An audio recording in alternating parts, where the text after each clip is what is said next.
اعوذ باللہ من الشیطان الرجیم بسم اللہ الرحمن الرحیم الحمدللہ رب العالمین وصلی اللہ علی محمد وعلی اہل بیتہ الطاہرین۔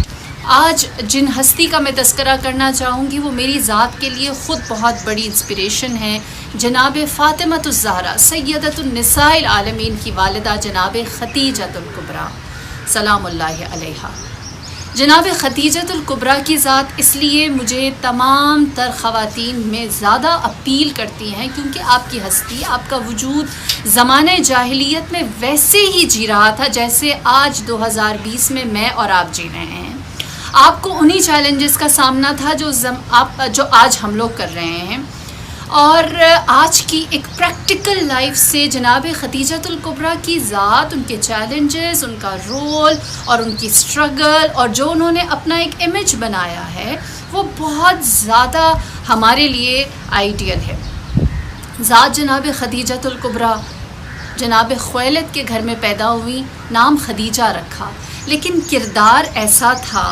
اتنی باعفت، باحیا، اتنی پاکیزہ تھی کہ زمانہ جاہلیت کے لوگوں نے خدیجہ کو طاہرہ کہا، یعنی یہ پاک ہے، یہ دوسری عورتوں جیسی نہیں ہے۔ یہ آپ کا سب سے بڑا چیلنج ہے۔ دیکھیے آج بھی ہم دیکھتے ہیں بہت ساری چیزیں، بڑے معیارات بدل گئے ہیں، لیکن آپ کا نام جیسا ہی کیوں نہ ہو، آپ کا کردار جو ہے وہ آپ کی وجہ شہرت بنتا ہے۔ اور بات صرف اتنی نہیں کہ آپ کو طاہرہ کا لقب ملا اور جناب خدیجہ کی ذات یہاں مکمل ہو گئی، جب آپ ایک بزنس ویمن بنی، جو زمانے کا معیار یہ تھا کہ جو جتنا امیر پیسے والا ہے اس کا زیادہ انفلوئنس ہے یا وہ زیادہ لوگوں کے اندر پاپولر ہے، آپ کی پاپولیرٹی پیسہ والی ہونے کے حساب سے نہیں تھی، بلکہ آپ کو ام الصعاليق کہا گیا، یعنی آپ کا دوسرا لقب یہ تھا کہ آپ بے نواؤں، بیچاروں، غریبوں، بھوکھوں، برہنہ لوگوں کی ماں ہیں، بے نواؤں کی، مساکین کی ماں ام الصعاليق جناب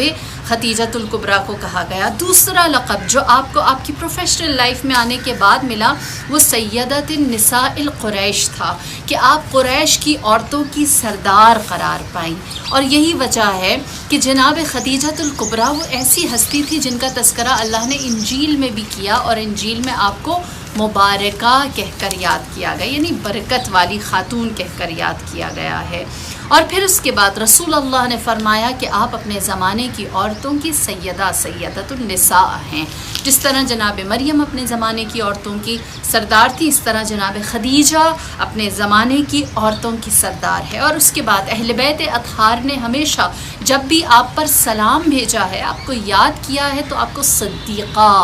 سچ کہنے والی، تصدیق کرنے والی، ڈٹ جانے والی، سچائی کا علم اونچا کرنے والی آپ کو کہہ کر آپ کی اس صفت کے اوپر سلام بھیجا ہے۔ اور پھر بہت پیارا لگتا ہے، ہم سب کے درمیان بڑا مشہور ہے جناب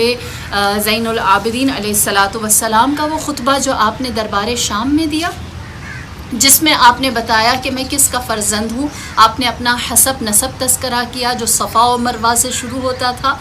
اس میں جب آپ اپنا حسب نسب بیان کر رہے تھے تو امام زین العابدین نے دربار یزید شام میں کربلا کو فتح کرتے ہوئے، کربلا کی فتح کو شام میں منتقل کرتے ہوئے جب اپنا حسب نسب بیان کیا تو اس میں یہ بتایا کہ انا ابن خدیجۃ الغراء، میں جناب خدیجہ عالیہ کا بیٹا ہوں۔ وہاں پر بھی جناب خدیجہ کی ہستی، آپ کی ذات، آپ کے القابات، آپ کی شخصیت، آپ کی بلندی کو یاد کیا گیا ہے۔ یعنی اسلام کی کوئی فتح ایسی نہیں ہے کہ جس میں جناب خدیجہ کا تذکرہ نہ ہو۔ وہ صرف شعب ابی طالب کی فاتحہ نہیں ہے، وہ صرف بدر کی فاتحہ نہیں ہے، وہ صرف مکے میں اسلام کی اشاعت کرنے میں صف اول میں نہیں ہے، وہ صرف رسول اللہ کو غنی کرنے میں نہیں ہے، بلکہ آج تک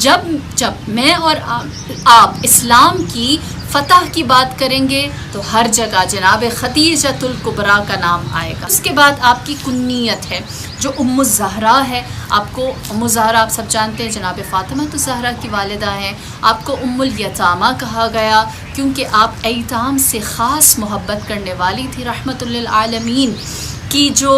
ہم کف ہو، ان کی ہم سر ہو، وہ رحمت کی نشانی ہے۔ اور پھر اس کے بعد آپ کا ایک لقب جو باقی زوجات میں بھی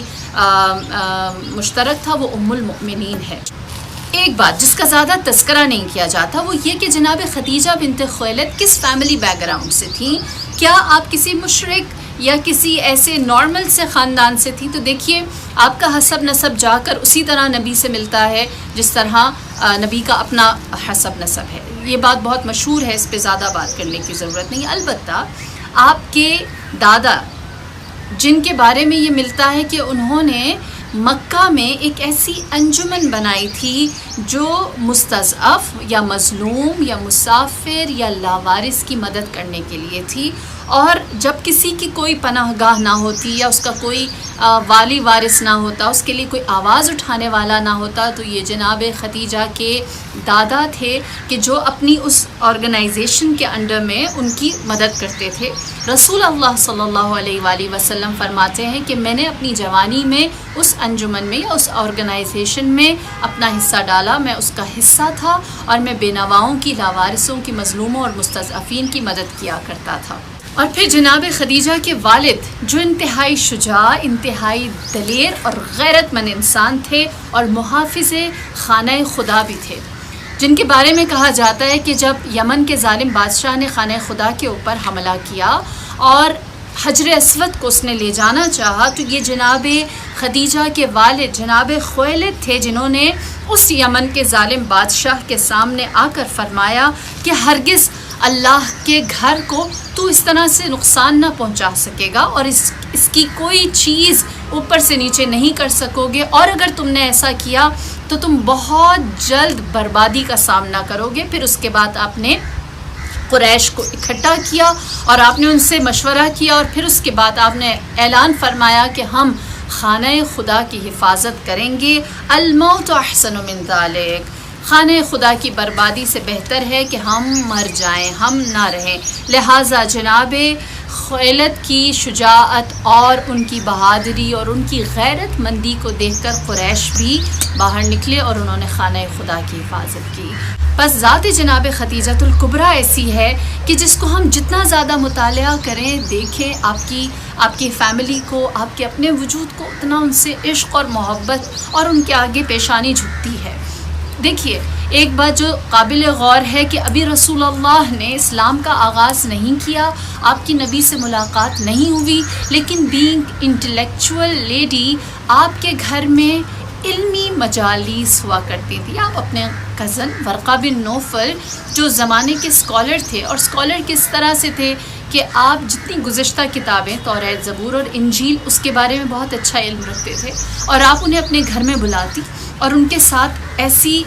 نشستیں کرتی، ایسی آپ کی سٹنگز ہوتی جس میں آپ ان سے سوال کرتی کہ گزشتہ کتنے نبی تھے، اور پھر آئندہ جس طرح ہم امام زمانہ کے ظہور کی نشانیاں دیکھتے ہیں اور پھر سوچتے ہیں کہ امام کا ظہور کتنا قریب ہے، یا امام کے سپاہی بننے کے لیے ہمیں کیا کیا کوالٹیز اپنانی ہوں گی، کن لوگوں کو امام اپنے نزدیک اپنے اصحاب میں شامل کریں گے، کن کو اپنے اعوان میں شامل کریں گے. اسی طرح جناب خدیجۃ الکبریٰ بھی ورقہ بن نوفل سے نبی آخر الزمان کی علائم نشانیاں پوچھا کرتی تھی، اور جب وہ بتاتے تھے تو اس کے مطابق وہ اپنی ذات، اپنے کردار کو ڈھالتی تھی. یہاں تک کہ تاریخ میں یہ بھی ملتا ہے کہ آپ نے جناب ورقہ بن نوفل سے سوال کیا اور کہا کیا اگر یہ تاریخ میں ملتا ہے کہ مکے سے وہ نبی ظہور کرے گا یا اپنی نبوت کا اعلان کرے گا، تو آپ نے سوال کیا ورقہ بن نوفل سے کہ کیا تم دیکھتے ہو کہ بنی ہاشم میں اس وقت کوئی نوجوان ایسا ہے جس کے اندر نبوت کی تمام نشانیاں پائی جاتی ہیں؟ تب ورقہ بن نوفل نے کہا تھا کہ اس چیز کا فیصلہ اس کی پشت کو دیکھ کر ہوگا.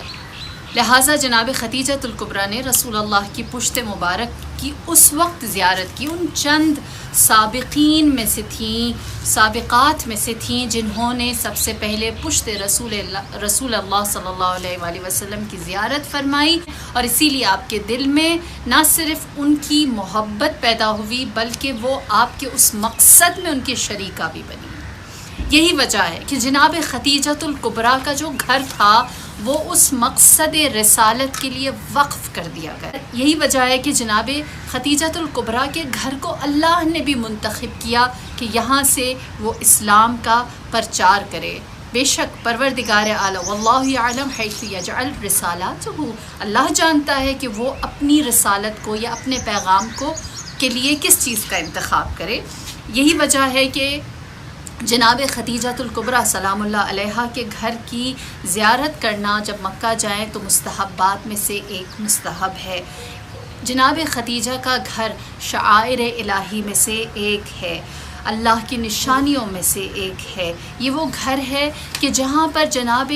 رسول اللہ صلی اللہ علیہ وآلہ وسلم کو ابو طالب کے گھر کے بعد سب سے زیادہ اخلاص، محبت اور خدمت ملی۔ یہی وہ گھر ہے جہاں جناب جبرائیل وحی لے کر تشریف لاتے تھے۔ اسی گھر سے ہجرت کا آغاز کیا گیا۔ یہی گھر تھا جہاں سے رسول اللہ انفاق کرتے تھے۔ اسی گھر کو جناب فاطمۃ الزہرا سلام اللہ علیہا کی ولادت کا شرف بھی ملا۔ اسی گھر سے رسول اللہ معراج پر بھی تشریف لے کر گئے، اور یہی وہ گھر تھا جہاں پر امیر المؤمنین نے لیلۃ المبیت بستر رسول اللہ پر سو کر اللہ کی مرضی کو خریدا تھا۔ یہ تمام شرف، یہ تمام فضیلتیں جناب خدیجۃ الکبریٰ کی ہیں، جن میں ان کا کوئی شریک نہیں، جن میں ان کا کوئی ثانی نہیں، جن میں ان کی کوئی نظیر نہیں۔ دل چاہتا ہے ایسی ہستی کو آئیڈیلائز کریں اور ان کے کردار کی زندگی کو 1400 سال بعد بھی ویسا ہی زندہ و جاویدہ رکھیں۔ والسلام علیکم ورحمۃ اللہ وبرکاتہ۔